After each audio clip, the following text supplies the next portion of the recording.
All right, let's go ahead and get started. Welcome everyone. It's truly my pleasure to be here. I don't know half of you, but my name's Scott DeRue. I teach sections 1 through 3.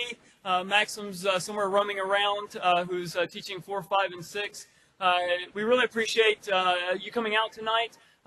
We think we have put together a pretty unique event, given the simulation that you all just went through. And the discussion that we had today about teams. It's truly our honor and pleasure to have Vern Tejas with us tonight. And I'll read his bio and accomplishments here in a moment. And it really is jaw-dropping in many respects. A couple of announcements before we get started.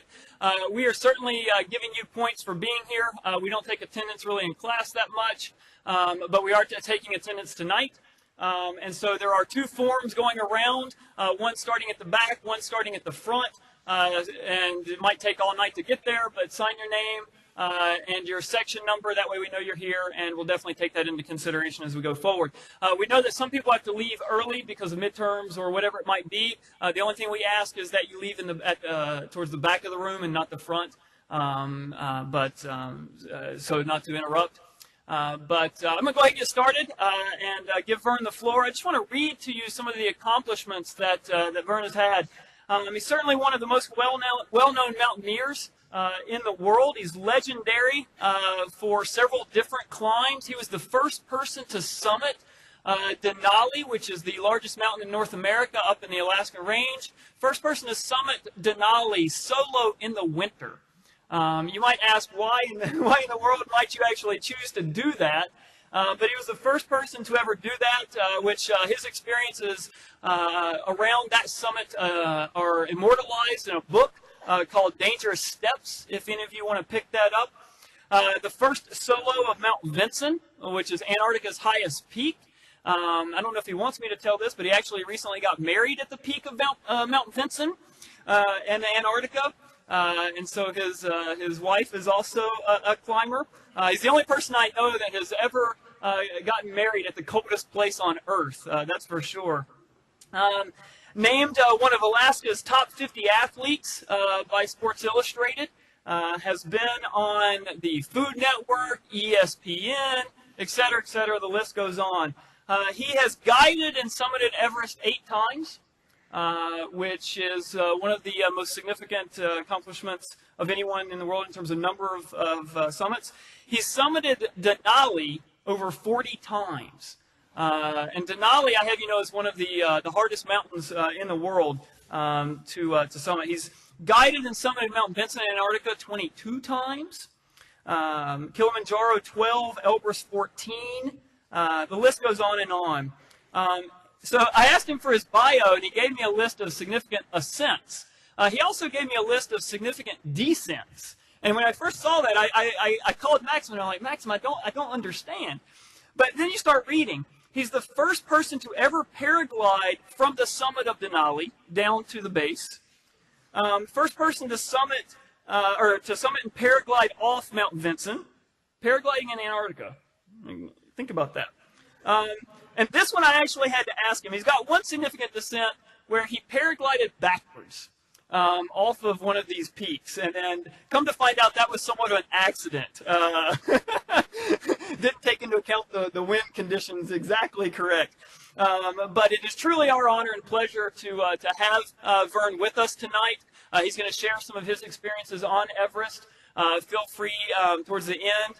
He's going to save some time to allow you to ask questions, and you can kind of relate that back to your experience and so forth. There's a lot of crossover, as you've seen in class today, with what you experienced on Everest, what he's going to be talking about in his experiences, and what you're going to be experiencing here in the business school and your teams, as well as once you get out of here in the organizations that you work in. And so hopefully there's some key lessons that you can take away. But with that, I'll turn it over to Vern. It's really our pleasure.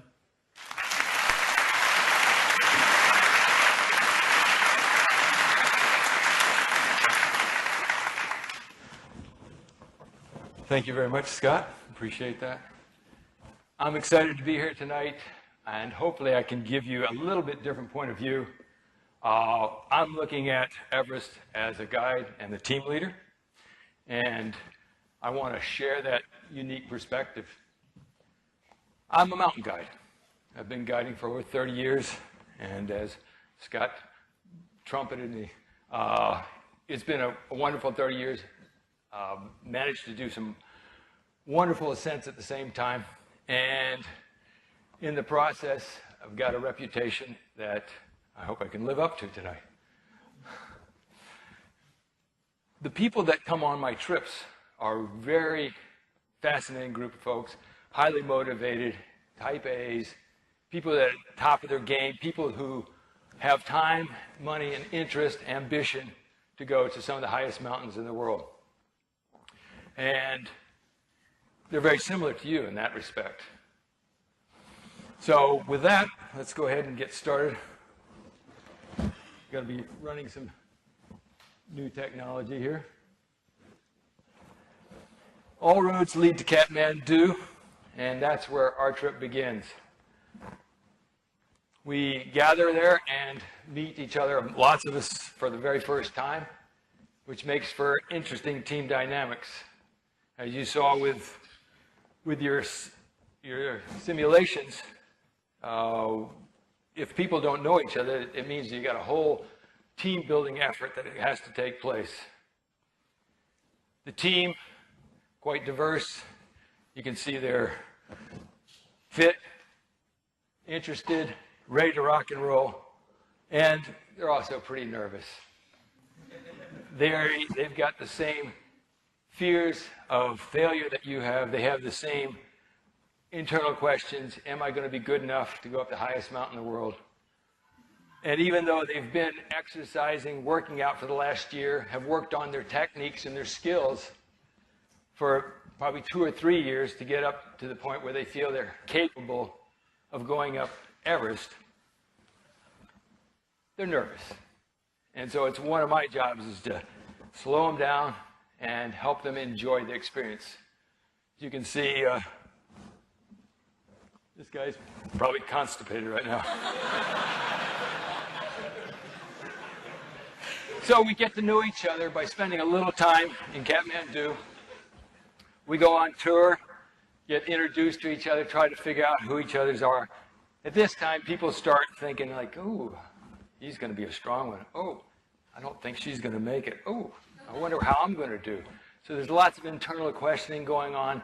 And this is where my job starts. Right at the very beginning, we do an introduction.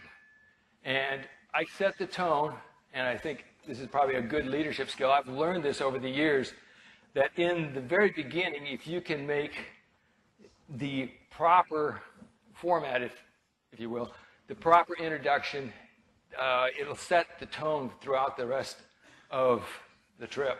So I like to start with myself and say who I am, what I've done, my experience level, what my goals, what my desires to see come from the trip are. And generally we go round robin. You'll have this kind of, it's a normal format to introduce yourself this way. Go around the table and introduce each person and have them do the same thing.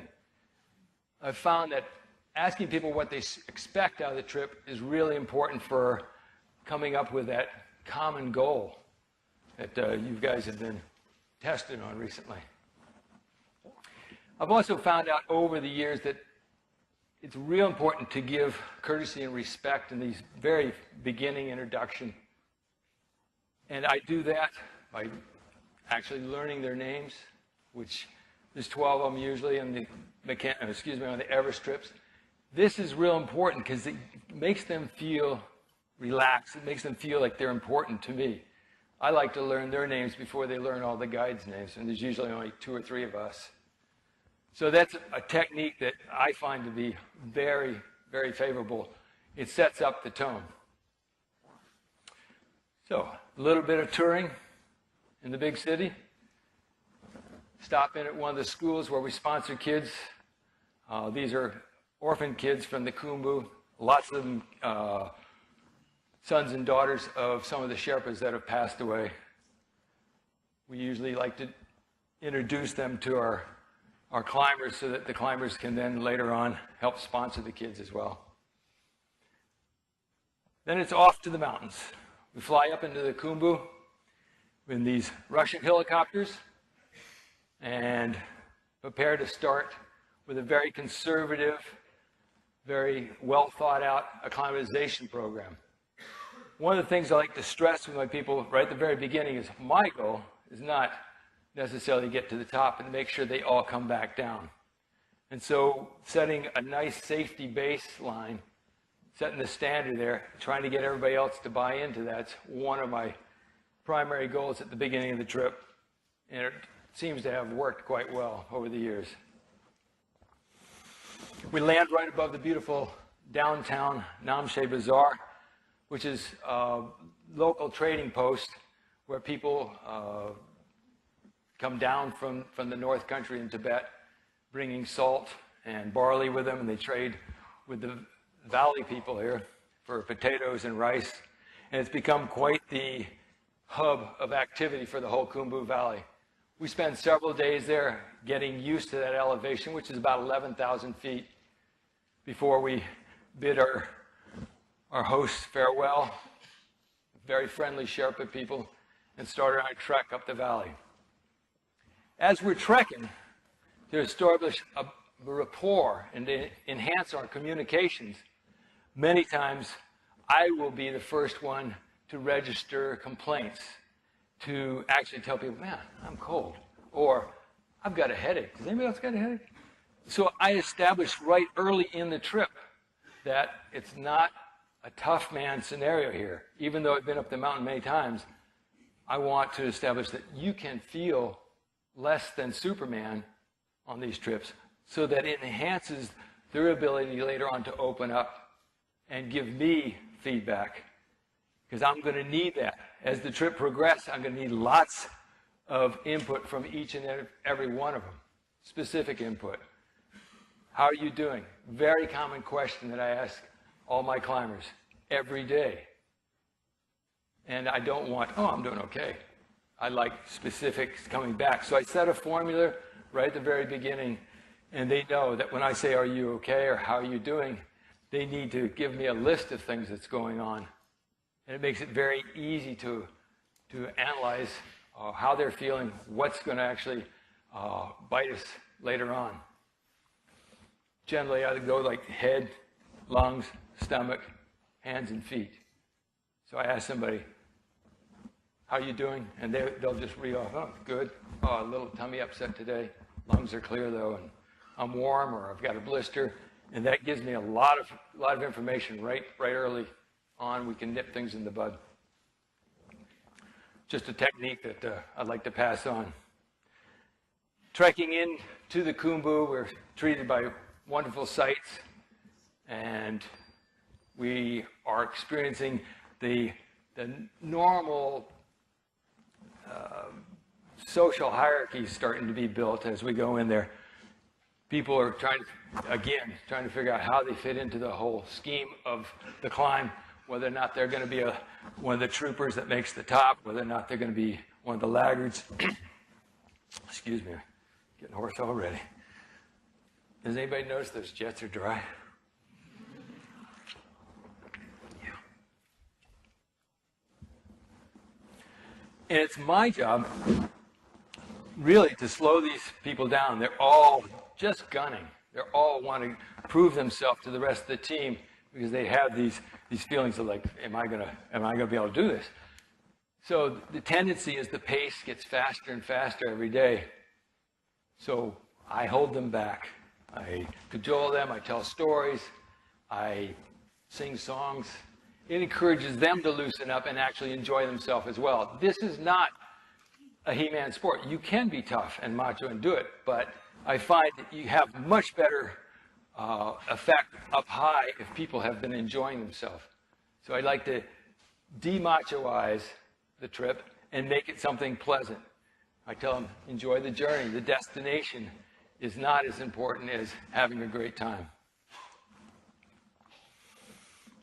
As we move up the valley, the mountain comes up. You can see it rearing its head above the ridge there.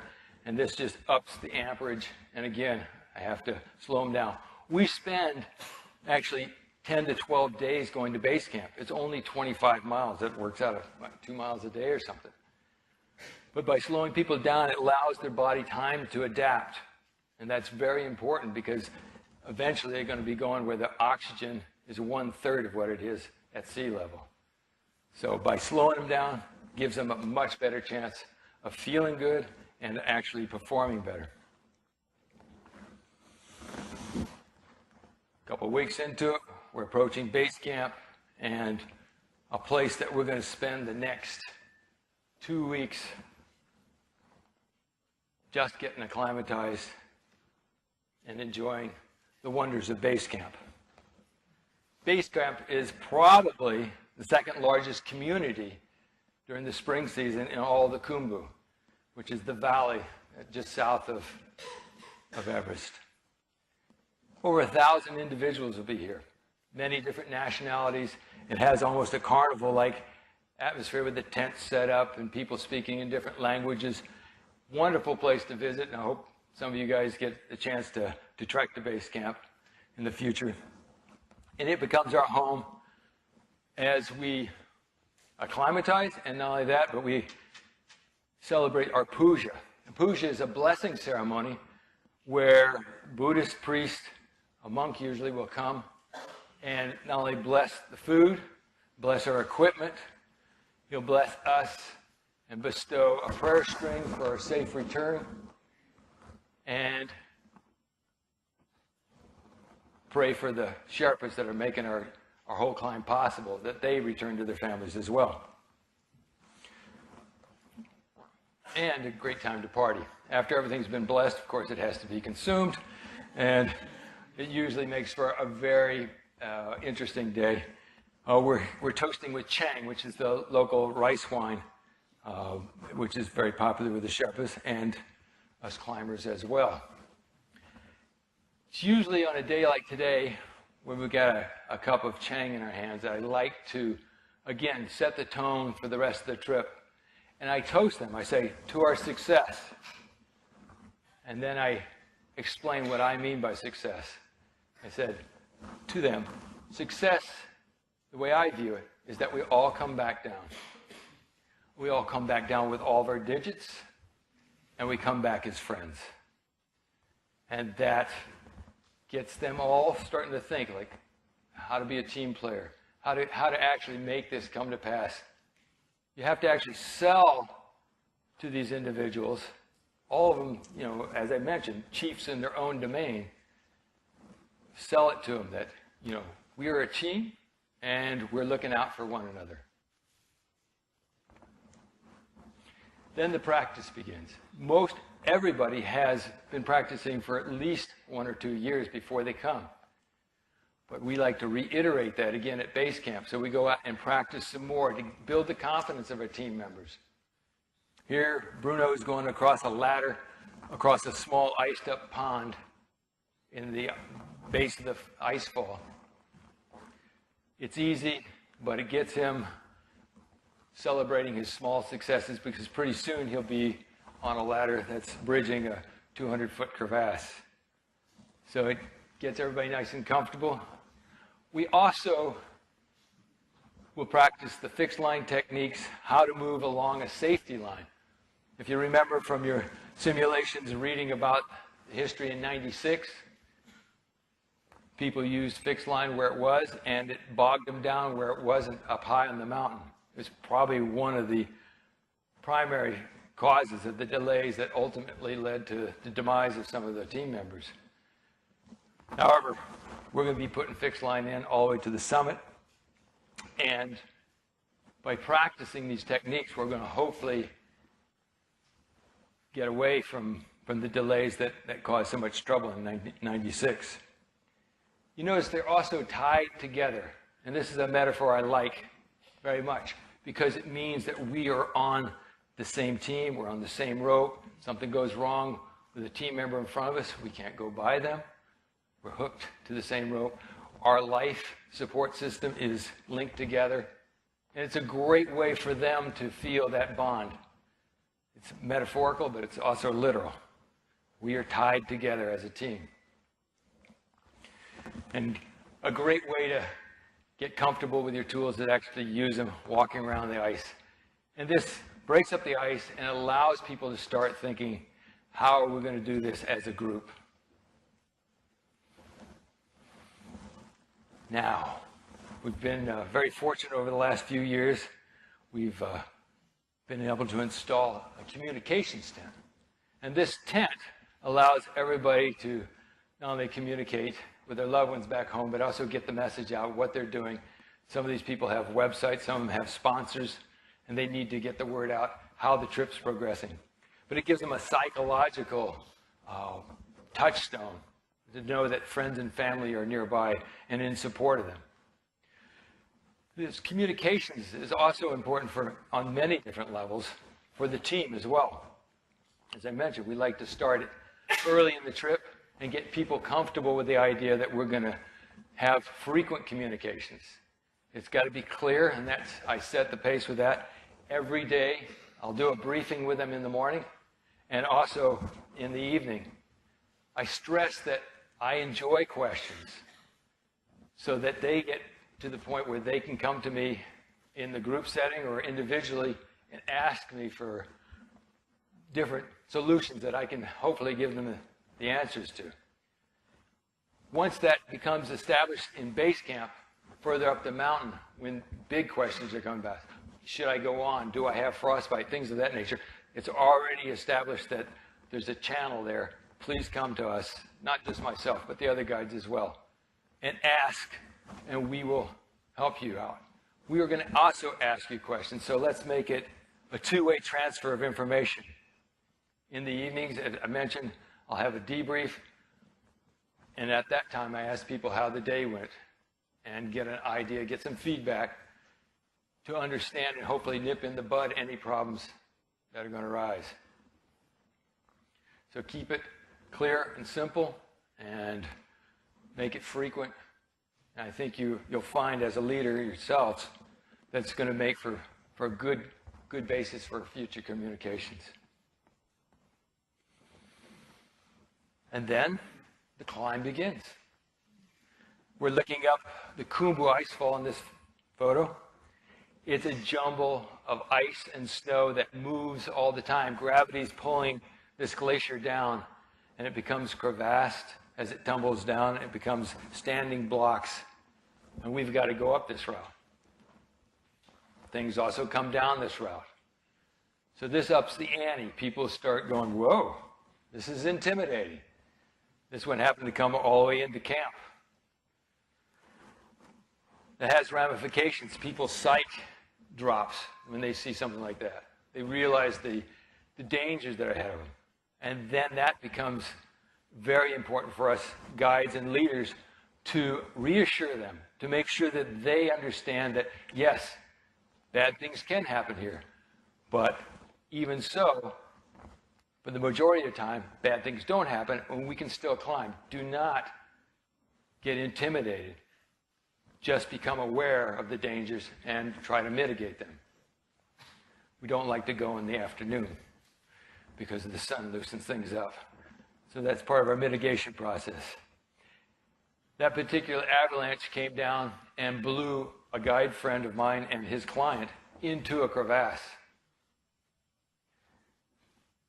They were injured, but they were able to then recuperate and actually go on and summit later on in the trip. So not to be psyched out. And this is where my experience helps. As a leader, I can say, yes, there are setbacks, but let's keep going forward as long as we can do it safely.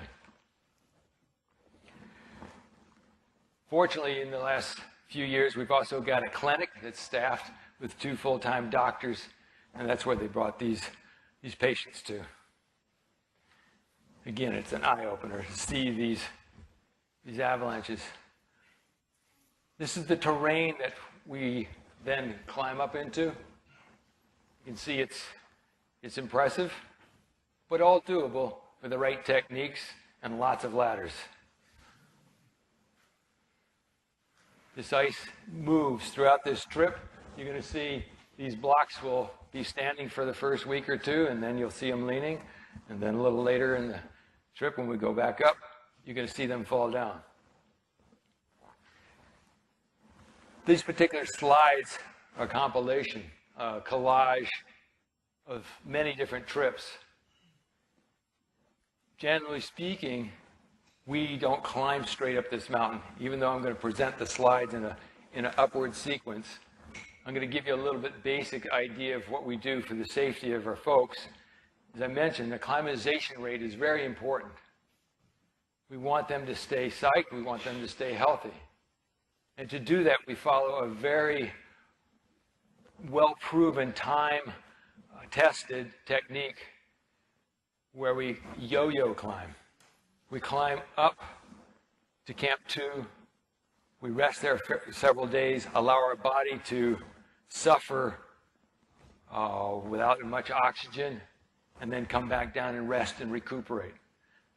The body realizes it was in oxygen and then builds more red blood cells. So that actually ups the ante. We spend time recuperating and eating more down in base camp, and then we'll go back up the mountain. Instead of going to Camp 2, this time we'll go to Camp 3. Spend a night there without supplemental oxygen, and then we'll come back down, rest and recuperate. We like to go deep. We go all the way down to 11,000 feet after going to 23,000 feet at Camp 3. What that allows us to do is not only physically recover, because you can digest so much more when there's oxygen at 11,000 feet. You actually physically can put a little weight back on. You can recover. You start feeling much stronger being down there. But there's a big psychological component as well. Just seeing flowers and greenery and birds and trees, it gives you the feeling that there is life beyond the mountain, and it's psychologically, it gives you a real boost. So we drop back for a week before we go back up to the mountain, base camp, then Camp 2, Camp 3, Camp 4, and push it to the summit. The mountain can actually be climbed in 1 week's time. But we spend 2 months on the mountain, getting to the mountain and on the mountain. And that, for the most part, is 6 weeks of just acclimatizing, getting used, allowing our bodies time to adapt. It's very conservative, but it works. The acclimatization schedule that we use was actually delineated by Anatoly Bukharev, one of the team members that you read about in your study. Anatoly was very conservative, knew lots about altitude, and we adopted his preferred technique. We learned a lot from 96. We learned we don't want to repeat that.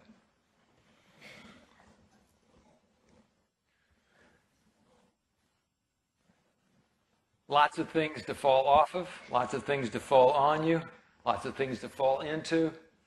It ups the ante. What are these people feeling right now? Slightly in over their head. You cannot go to the Khumbu Icefall and not be in awe of nature. It's above you, it's all around you, it feels like it wants to suffocate you, and yet at the same time it's one of the most beautiful places in the world.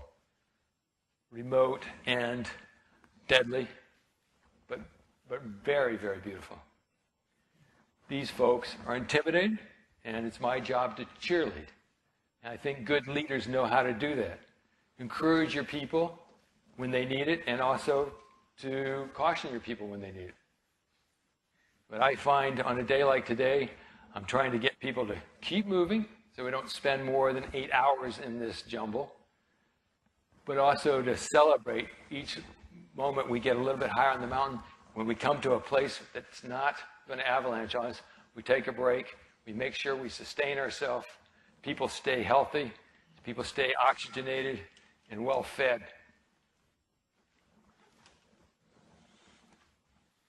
Again, the beauty is overwhelming. Finally, topping out, and you bump into a couple of guys like this. Believe it or not, all these guys are in their 60s. Each one of them there separately from the other ones. And they rendezvoused in the icefall, and I was so impressed to see these old timers, big smiles on their face, doing something that just made them feel alive. The fellow in the middle is actually in his 70s, the real estate developer from Chicago. popcorn. Nasty boulders. This stuff has a tendency to roll over, come crashing down. Not a good place to be. Keep moving, team. Let's keep going. Give you a little perspective. Looking down valley. These are climbers in the background. So this is just train cars and truckloads of ice, all jumbled up.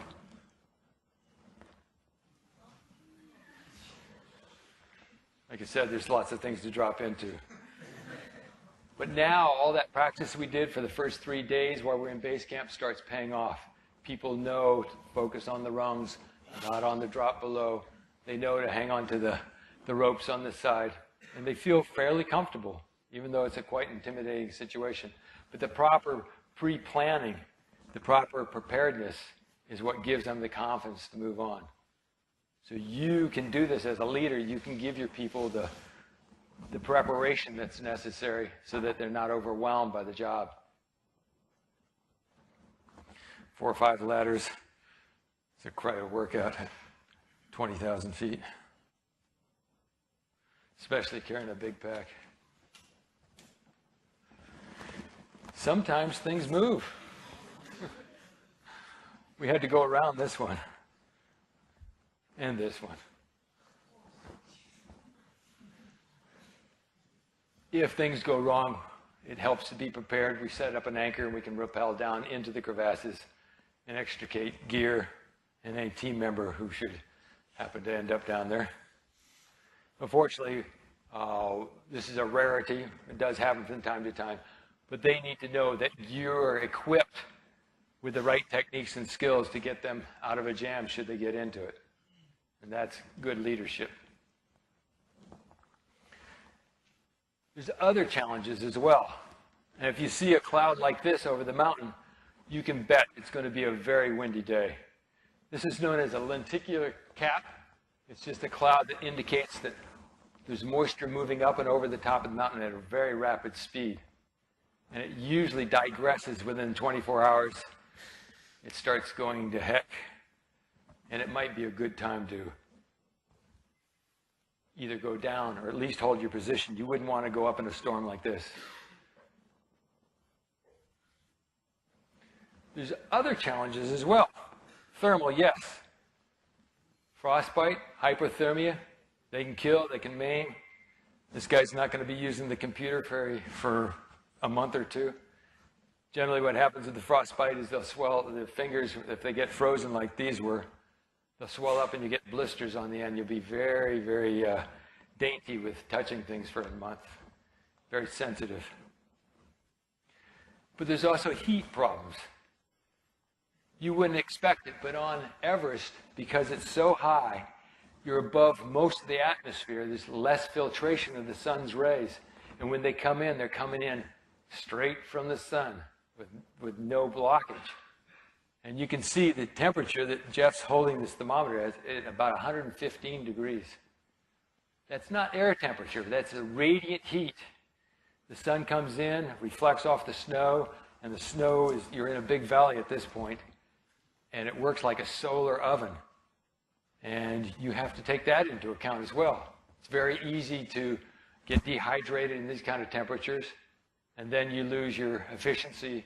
So again, as a leader, I want to warn my people ahead of time, make sure that they stay on their hydration, and I'll keep asking them, how are you doing? And they'll tell me, oh, I got a headache. I said, have you drunk anything recently?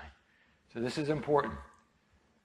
It's so hot that a plastic bag left on the snow actually spontaneously starts melting. This is actually a tent up at the high camp, which is at 26,000 feet. And nice sunny day, not too much wind, and we're stripped down to our skivvies in the tent. It's very warm. But he's very psyched. So finally we get to the edge and pop up over the top of the Kumbu Icefall and into our Camp 1. It's a flat spot. It's less crevassed. There's still holes around to fall into, but we probe the area, make sure it's safe, and our team members finally get to rest for the day. Following day, we'll move up valley. We're looking at Pomori in the background, beautiful 24,000-foot mountain. Avalanches all the time, very dangerous peak. But our views become more and more spectacular as we move into the upper valley of the Coombe. The Western Coombe is a great open valley. The reason it's called the Coombe is because open valley in Welsh is spelled C-W-M. The Brits who got to name this evidently had a little respect for the Welsh and named it after a Welsh word. You can see that Everest is now coming up in the background. A little bit of a small lenticular trying to form there. But we got some time, and we keep moving up.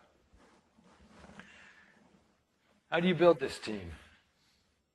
These guys are starting to feel much more bonded now because we've been selling the concept that we're in this together. We're not individuals up here, we're a team, and we look after each other. I stress the going slow, and many times I will take the person that needs the most help.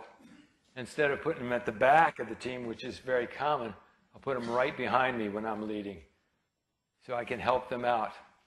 And most of the team won't even realize that maybe they're hurting or maybe they're dragging a little bit that day because I can help them at the break time. I can carry a little extra weight. It's things that good leadership will do. You help the people that need it the most. And you can adjust your pace, the team's pace, to what they need to get up the mountain. Interestingly enough, it's very rare that one person will hurt through the whole trip. It tends to rotate around. So one fellow is feeling particularly bad one day, but the next day it'll be somebody else.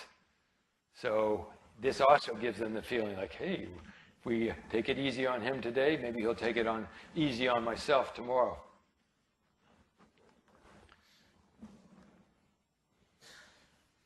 Working our way up towards Camp 2, a few more large crevasses, and soon we're there. We take a break at this point, spend 2 days, maybe 3 days, depending on the weather, resting, recuperating, eating. We actually have a cook there, so we make sure we get some good victuals, as opposed to my cooking at Camp 1. They're very happy to have pancakes and eggs. And then we go down, rest and recuperate before we continue higher. But rather than make this a little disjunctive, I'm going to keep flowing up the mountain. So another 3 or 4 days pass, weather permitting, we come back up the mountain. This time a little bit faster because we're better acclimatized, and zoom. We move up the wall up to the Lhotse face. Lhotse is the 4th highest mountain in the world and connected to Everest with a long ridge. And you can see this is a view over a mile up in the air. Geneva Spur is just a rock feature, as is the yellow band. Geneva Spur was named by the Swiss who climbed it in 1952. Our route and our high camp will be in the South Col. A little better perspective on this. You can see the little dots. These are actually the climbers going up the mountain.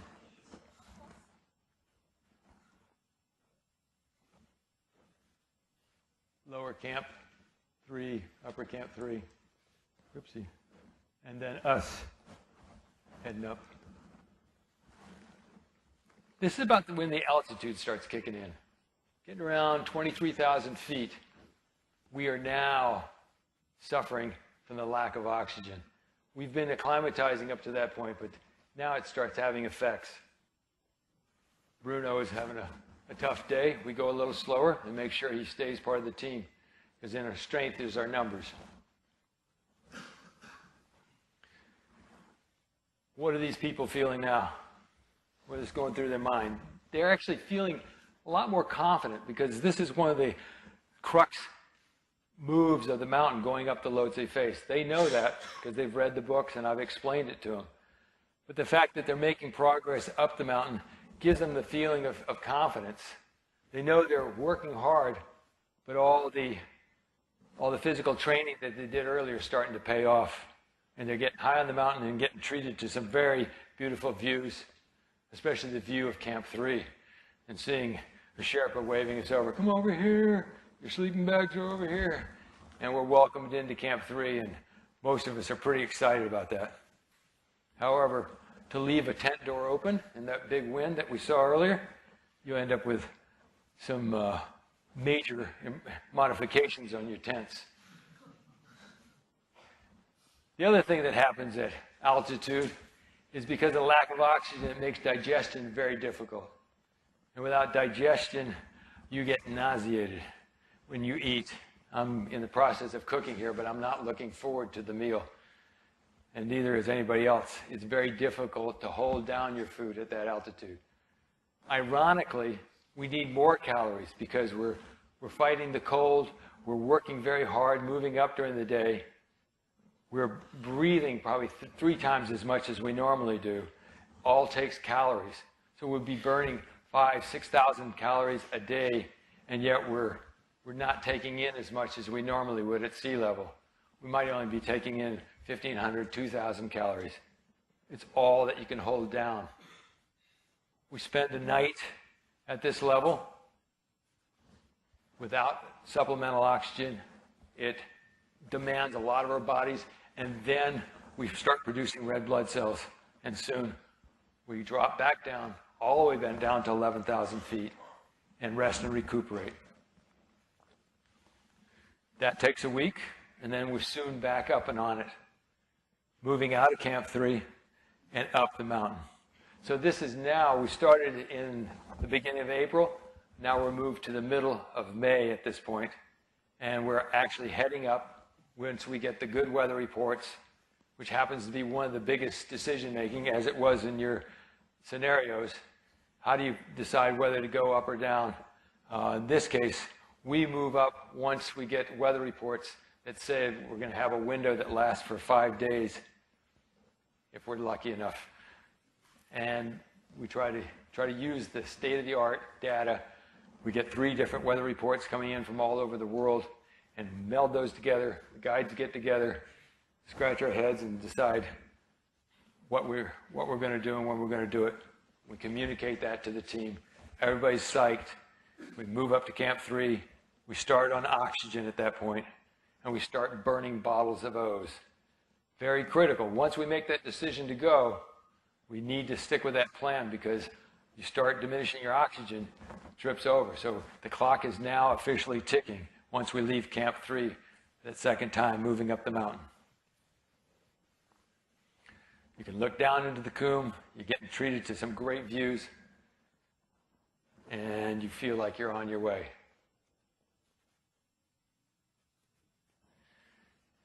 That oxygen is really key to getting your psyche up. Once you start feeling the warmth of the oxygen, the metabolism starts kicking in. You can actually digest some of your food. Sugar warms your body. You can think straight again. Psyched, and you're feeling like, hey, I'm going to make it, especially if the weather's looking good. And the team's whole spirits increase. Again, I need to hold them back and just say, we're going to pace ourselves, take our time. This is wisdom speaking. Please bear with me. And I've got them running right up my rear. It's just like, come on, let's go, let's go. But it's important that we work our plan. It's a great plan. It's been established over many years of experience there. Learning a lot from 96, but also incorporating things that we've learned on other mountain ranges of the world. It's very important to pace yourself so that you can go to the top. Go fast and you won't last. You go slow and you climb like a pro. Again, the beauty is really the reason I like to climb. And it's obvious from time to time when the fog clears from your mind with the oxygen on, you go like, wow, it's a beautiful place. The yellow band is the highest limestone formation in the world. It's sedimentary. At one time, Everest was actually a sea bottom. And being the floor of the sea, it had sedimentary deposits that are now uplifted by the tectonic plate crash when India ran into Asia a few years back. It pushed everything up. And Everest is still growing at about the rate of a thumbnail every year, and it's moving north into China, which was very much to the liking of the King of Nepal, to find that he was invading China slowly. The yellow band is also an obstacle that we need to get up and over. It's the first time we're actually on rock with our crampons. These are steel cleats on the bottom of our boots. They're supposed to grip the snow and the ice. When you hit rock, it doesn't work quite so well. But again, I've warned them ahead of time, cautioned them about slipping on the rock, and they're prepared, and they do quite well, especially with that oxygen flowing. Higher we go, the better the views. Geneva Spurs comes into view. And again, with proper technique, some fixed lines, crampons, and a lot of effort, we surmount that. The properly dressed expeditionary climber, oxygen, big Frankenstein boots, and the down suit. He's ready to go. He's feeling right now, he's feeling like, I've just overcome two of the cruxes. I'm ready to go up to high camp and rest up and go for the top. And there it is. Nice flat spot at the South Col. 26,000 feet. We're now in what is considered the death zone. This is where people perished in '96. And there's still, unfortunately, a couple bodies hanging around there. I like to tell my people about the dangers of the mountain, but it's also important that they get psyched. You can't just give them the depressing statistics. You also have to tell them that you believe in them and that they can do this, because you know other people that have less experience than they do and less good leadership that have made it. So that experience you can then share with them, and that builds up their confidence. Team leading is also cheerleading. Slogging into camp and seeing our finest asset, the bottles of oxygen that are going to make the top. You guys had to do a lot of calculations to come up with the right quantity of bottles. We actually kind of breezed through that by taking more bottles than we need. We actually supply about 8 bottles per person unless they want to buy a few more. So that gives us a tremendous resource. We don't carry any more than we need to. We actually let the Sherpas do that for us. They work hard doing it, and it makes our job, our mission, a little bit less of a laborious work and a little more sure that we're going to accomplish our goals. But it takes a mountain of oxygen to climb a mountain like Everest.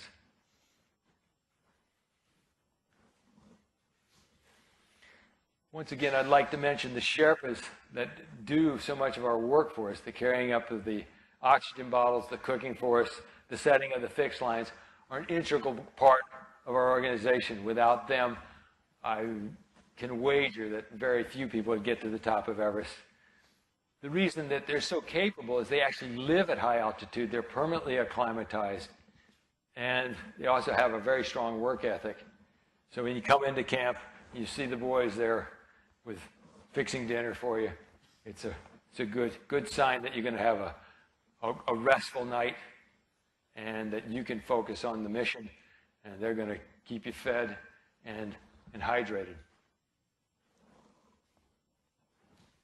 Again, the views start coming out.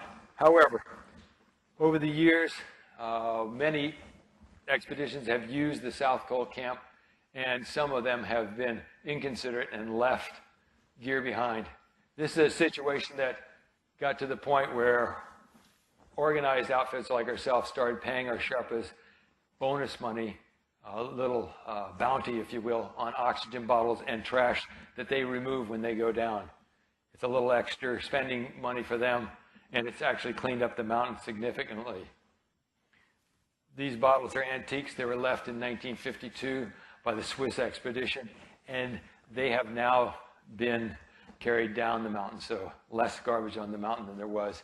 I know a lot of people believe it's filthy up there, but it's actually better than it was just 10 years ago. I'm happy to report. We leave for the summit at midnight.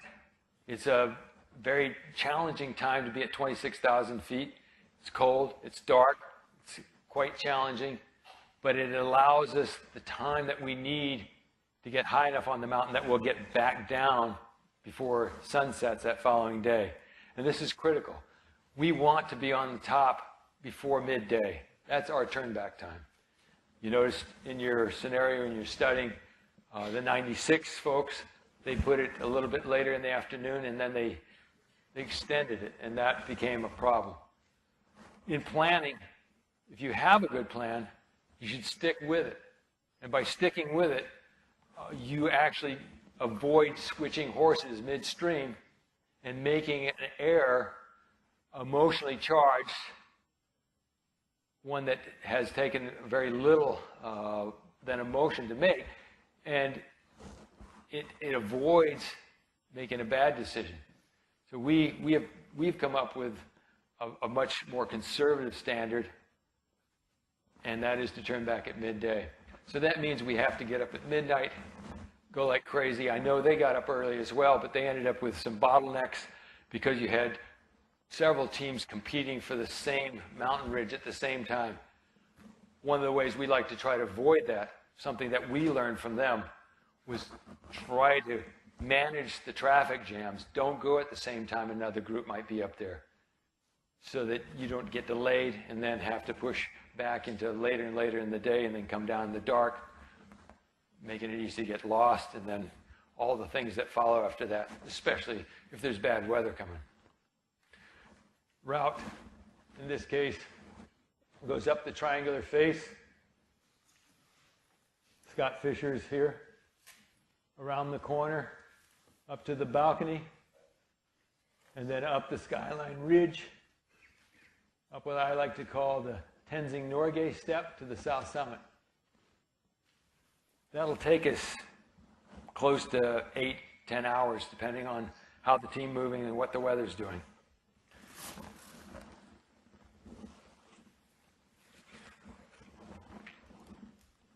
A good chunk of that is done in the dark, all the way up to the balcony. We like to get to the balcony just at sunrise. You're very cold, you're very miserable, you're very hypoxic when you get there. And if you can get there right as the sun gets there, there's a psychological boost and a thermal boost that you get. That sun hits your body, the mittens can start coming off, the hats come off, people start warming up, and that makes for a very good psychological boost at that time. We usually take a break there, get a little food and water in our bellies, and then proceed up. I'd like to just use this moment to show the route. It goes behind Lakpa, who's our Sirdar here, up the ridge, past the Tenzing Norgay step,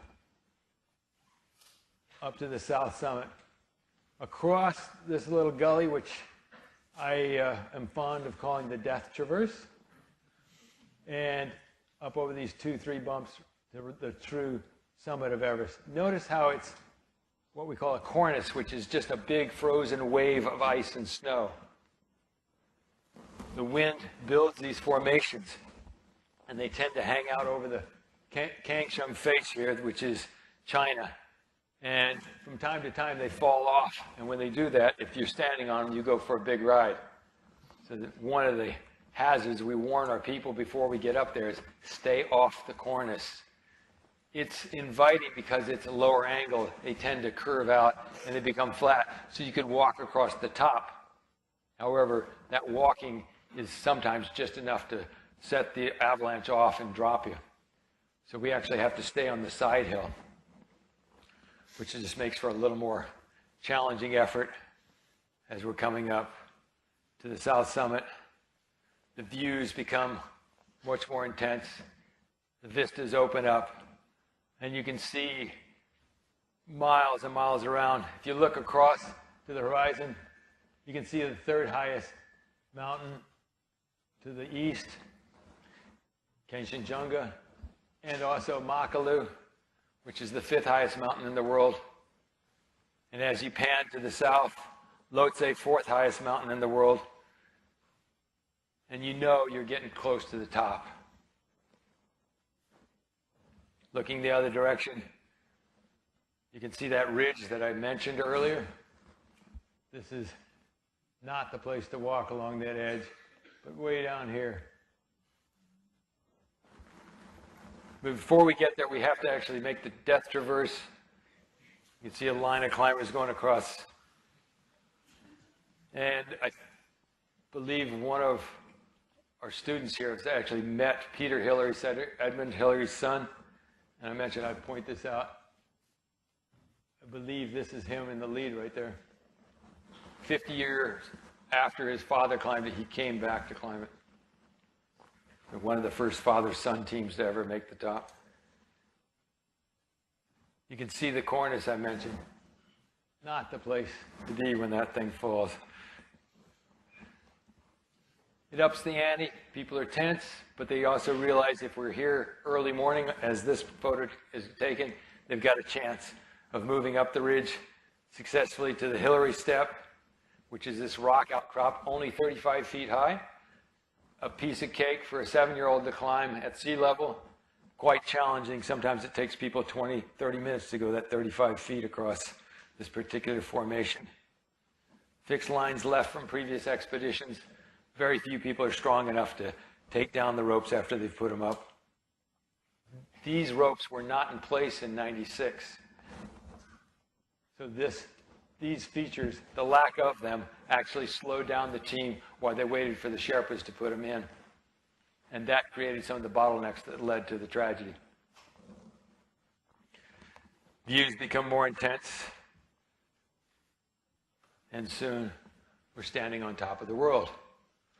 People celebrating, hugging, kissing, patting each other on the back, taking photographs, eating, drinking, and playing their guitar.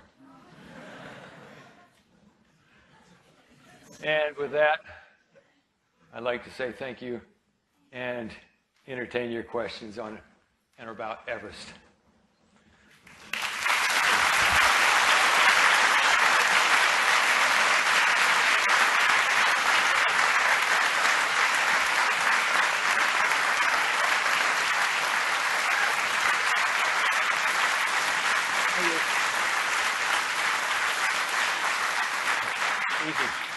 I'm not used to that. We're about right at 7 o'clock, but definitely want to take any questions if you have them, so by all means. You guys are easy. Yes. Is that a hand up? No, he's waving. Yes, ma'am.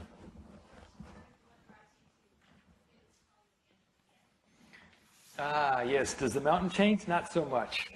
But the people are different. So the question was why I go again and again. First of all, it's my job as a mountain guide. But I found over the years that just my people are really fascinating. I'm very fortunate first to have a job like this. I get to go to beautiful places with very interesting people doing challenging things. But each year it's a little bit different combination. Each year I learn something from my people. And so that for me is actually the thrill of going back. Again, I'm slated to go this spring. Yes, sir.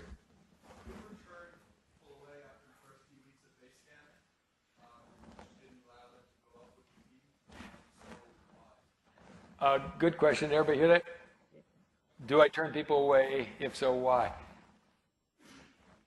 It's rare that actually I have to make that delineation. Usually they'll come to me and say, you know, I just don't think this is my cup of tea. I saw that avalanche yesterday and I want out. Or we had a case a few years ago. We were teaching as we're climbing, and we were happily talking about blood thickening adaptations with all the new red corpuscles that your body's building so you get more oxygen. It actually thickens the blood up, plus dehydration. You can end up with a scenario where your blood is much thicker than it was, and it can clot much easier. Not a problem for most ordinary individuals. However, one of our team members failed to mention on his medical papers that he had had a stroke a couple of years earlier. And when he heard from us that his blood was getting thicker and it could clot easier, he actually asked to leave the trip. It was sad. He was 62 years old, very strong. I'm sure he would have made it, except for, in this case, his self-preservation kicked in, and he decided that he didn't want to be up there and have a stroke. I think mainly for himself, but also for his teammates. He didn't want to put them in a situation where they would jeopardize their summit because of his lack of foresight. Yes, sir? You mentioned a few times that sort of the fundamental strength that you need to get to the top of the mountain is the team. Right? You need the strength of the team to get to the top. And I'm sure all these individuals you have, I mean, they pay a lot of money, take a lot of time off. They just want to get to the top of the mountain. And sometimes probably, you know, being a team player is at odds with, I want to get to the top of the mountain. What are some of the strategies you use to kind of reconcile those to get people to really be, you know, part of the team and convince them, you know, our strength is really in the team and not the individual? Everybody heard the question? What techniques do I use to incorporate people in that team? I mentioned a few of them, but one of the things we see is, let me think of just a minute. The mountain actually helps in a lot of ways because I mentioned you'll rotate in and out of days where you're feeling comfortable and days where you're not feeling good. Everybody goes through that on the mountain. Somewhere along there, there's a lot of health issues that take place. And if you're having a hard day and your buddy offers to carry your down jacket that day or your water bottle, you know that you owe him one. And that's a good way to bond, help people realize that I'm not in this just by myself. I can keep acclimatizing. I'm not carrying my full load because my team members are helping me. And the guides are helping me. And there becomes a feeling that I'm not in this alone. Then later on, when you're feeling good, it'll come back to you when your rope mate is then hurting that day. And you can give him the same energy that he gave you earlier on. So that's just one of the ways. I'm trying to think of some other ways that becomes real obvious. Again, if you start earlier, just showing that we're all in it together, I think that helps. We stress strength in numbers. If somebody blows their knee out like we had one year, we had the group there. We actually carried him down to base camp. He was very thankful that I keep the group together. I don't let it spread out because you lose that strength of numbers by doing that. And by holding people at a steady pace, they had lots of reserve, and we all picked them up and pulled them down to base camp. If we had been going hucklebuck and climbing the mountain as individuals, he would have had to wait there a very long time with a dislocated knee. So that's just another instance. Another question? Last one. Yes, sir, in the back. The stories and the pictures are great. And the stories and pictures have been really great. Oh, thank you. If I wanted to do this, say, 3 years from now, Yeah. how much training and how much would it cost? How would I Well, I'd like to mention that's a big question, but we can talk afterwards. It is very expensive, but I mean the cost of it alone is expensive, but there's much more involved. The training is going to take, usually most people spend at least a year getting ready for it. Developing this skill set is probably a 2 or 3 year effort. And then there's time off of work, which is significant. This is a 2-month-long expedition. If you're gone that long, you've got a lot of payola when you come back. I mean, you're going to have to. So there's a cost there as well. There's also an emotional cost. You're leaving friends, family, and loved ones for 2 months and doing something that can be considered quite a little selfish expenditure of energy. But there's something that comes back from that. The feeling of accomplishment, the feeling of confidence that it gives you is quite great. I've seen it change people's lives. So high cost, but I think high reward as well. Thank you very much.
Can you help me deal with this attendance issue?